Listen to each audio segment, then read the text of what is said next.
এই সপ্তাহে চীনের বক্স অফিসে আবারও জমে উঠেছে লড়াই। একের পর এক সিনেমা আয় করছে কোটি কোটি ইউয়ান, আর দর্শকরাও ভিড় করছেন প্রেক্ষাগৃহে। অ্যানিমেশন থেকে সায়েন্স ফিকশন, রহস্য থেকে নস্টালজিয়া, সব ঘরানার সিনেমাই জায়গা করে নিচ্ছে তালিকায়।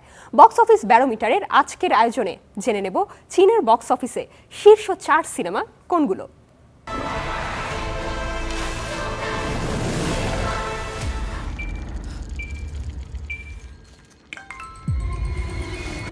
বড় বাজেটের আন্তর্জাতিক ছবি আর শক্ত গল্পের দেশীয় সিনেমা।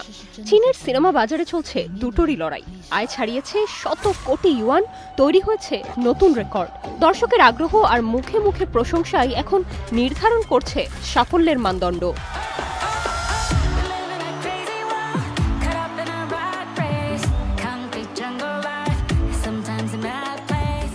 জুটোপিয়া 2 প্রায় 430 কোটি ইউয়ানেরও বেশি আয় করে আবারও তালিকায় সবার উপরে আছে এই সিনেমা। এটি এখন চীনে মুক্তিপ্রাপ্ত সবচেয়ে সফল হলিউড চলচ্চিত্র। পরিবার কেন্দ্রিক গল্প, পরিচিত প্রাণবন্ত চরিত্র আর হৃদয় ছোঁয়া বার্তা দর্শকদের হলে টেনেছে দলে দলে। শিশু থেকে বড় সব বয়সী দর্শকই দারুণ উপভোগ করেছে সিনেমাটি।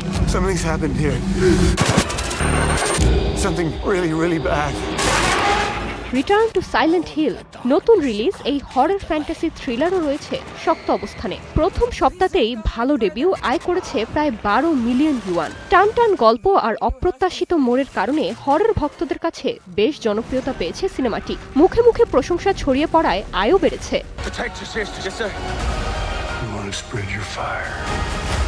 অ্যাভাটার ফায়ার অ্যান্ড অ্যাশ চীনে সিনেমার আয় এরই মধ্যে 100 কোটি ইউয়ানেরও বেশি।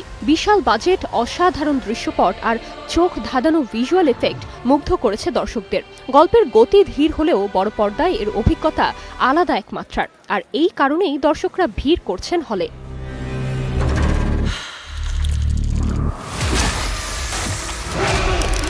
জানুয়ারির শেষ সপ্তাহে মুক্তিপ্রাপ্ত সিনেমা দ্য ফায়ার রেভেন। যারা চীনা ক্রাইম থ্রিলার পছন্দ করেন তাদের মধ্যে এটি বেশ জনপ্রিয়তা পেয়েছে। বিশেষ করে গল্পের মোড় এবং হত্যার রহস্যের স্তরগুলো দর্শকদের মধ্যে দারুণ রোমাঞ্চ সৃষ্টি করেছে।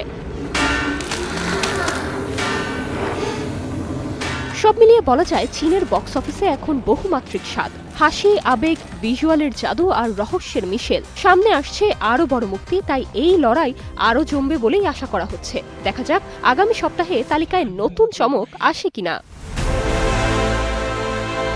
Nirjona Nusrat, star entertainment.